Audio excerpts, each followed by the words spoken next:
Hey everyone, welcome back to the channel. Today we're doing something a bit crazy. I'm testing God of War Ragnarök on a low-end PC.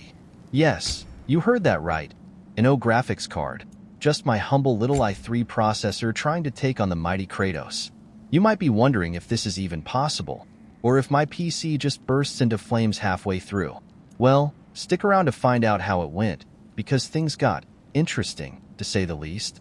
Alright, let me start by saying that God of War Ragnarök is the game I've been waiting for forever. I mean, I've been so excited to play this epic Norse mythology beat-em-up that I just had to try it, even on my low-end PC.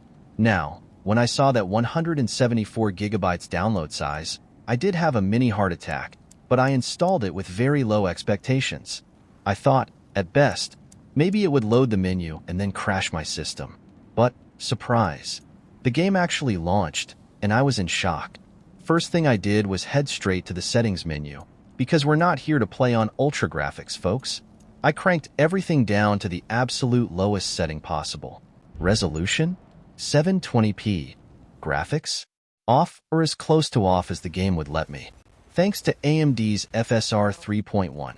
I think I might have found the magic key that allowed this to even be playable, but it wasn't smooth sailing just yet. The shaders needed to compile, and let me tell you, that was a test of patience. I hit compile at midnight, and no joke, it wasn't done until 3:30 a.m. 3.5 hours for shaders. By the time they were done, I felt like I'd aged a little, but the game was finally ready. Now, performance?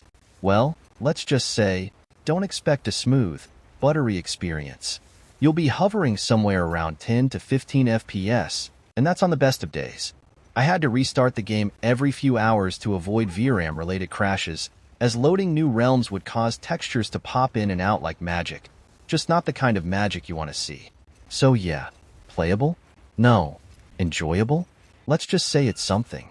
But so many recent games did not even launch, so the fact that God of War Ragnarök launched and I was able to play it tells you just how well optimized this game is.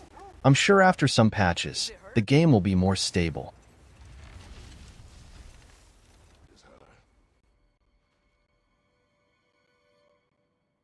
If you've played God of War 2018, you'll feel right at home in Ragnarök. The combat is still as punchy and satisfying as ever, with a few minor tweaks here and there. The runic attacks are still awesome, and Kratos has some new skills and abilities that add a bit of flavor to the combat. But here's the thing. On a low-end PC like mine, it's like playing in slow motion at times. Enemies take their sweet time winding up attacks because my frame rate drops that low. It's almost like the game is politely asking if it's okay to hit me. I still had a blast chopping down foes, but yeah, not exactly the smoothest experience. Story-wise, it's as epic as ever. The main plot had me hooked, and the side quests didn't feel like a chore, which is a bonus because usually, I'm like, ugh, side quests. Here, exploration actually felt rewarding. However, there are some odd tonal choices. 1 minute you're in this brutal, violent world, and the next minute it feels like Disney invaded. Like, am I battling Norse gods or auditioning for a kid's show? It's a weird mix, but it keeps you on your toes. Combat, while fun, sometimes turned into an endurance test. With the lower frame rates, boss fights felt like a battle against both the enemy and the frame drop at the same time. Some battles got so intense that I half expected Kratos to ask me for help. Still, despite the choppy visuals, the variety of enemies and the complexity of the combat system kept things interesting. And let's not forget the Valkyries. Oh, the Valkyries. I barely survived those fights on a good system, so you can imagine the carnage on my i3 setup. In terms of exploration, the different realms are beautifully designed, even when playing on low settings. Sure, the textures may look like they've been washed in low-res soap, but the level design and variety still shine through. The game does a great job of making you feel like you're part of this grand, mythological world. even if the world occasionally stutters to catch up with your actions. The one thing that I found consistently frustrating was the occasional sound desync, where the audio didn't quite match up with the action on screen, making me feel like I was watching a poorly dubbed Norse soap opera. But hey, it was still fun.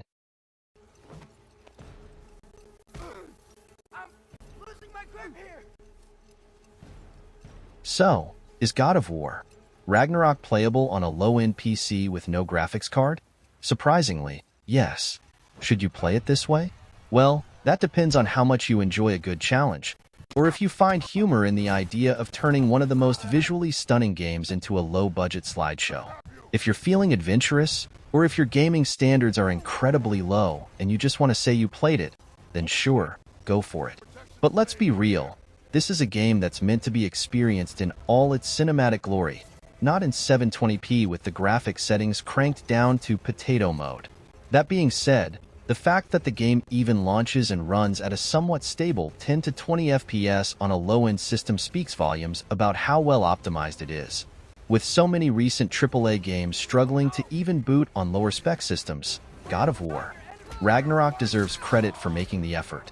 Sure, you're going to deal with the occasional texture pop-in that makes Kratos look like a blurry clay figurine, and the audio desyncs will have you questioning whether you're watching a dubbed Norse soap opera, but the core experience is still intact. And that's impressive. If you're rocking anything less than a 16 gigabytes RAM and a dedicated GPU, though, you'll face some funky issues. From textures that refuse to load to audio that sometimes lags behind the action, and of course, the infamous crashes that seem to pop up just when you're about to do something epic, it's clear this game demands serious hardware to really shine. But I will say this, despite the hurdles, the game is still fun. It's a testament to how solid the gameplay, story, and world building are that even when you're running it at the bare minimum, you can still enjoy the journey. Now, here's hoping that future patches make the game a bit more forgiving for us low-end warriors. Perhaps one day, the game will be stable enough for us to enjoy without having to restart every few hours or squint at blurry textures that vaguely resemble Norse gods.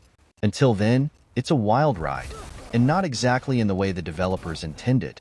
But hey, if I could get through it, so can you. Whether it's worth the effort, well, that's a question only your PC's survival can answer.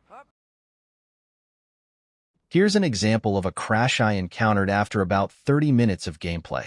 The error popped up saying the system was out of memory and suggested increasing the page file. But trust me, increasing the page file won't help you much. The game still crashes, no matter what you do. It's like the game has a built-in timer that says, "You've had enough fun for now." That's it for today's low-end PC experiment. If you enjoyed watching me torture my i3 processor for your entertainment, hit that like button and don't forget to subscribe for more gaming madness. Let me know in the comments what other games I should test on my low-end setup, preferably something that won't give my PC a nervous breakdown. Thanks for watching, and I'll catch you in the next one.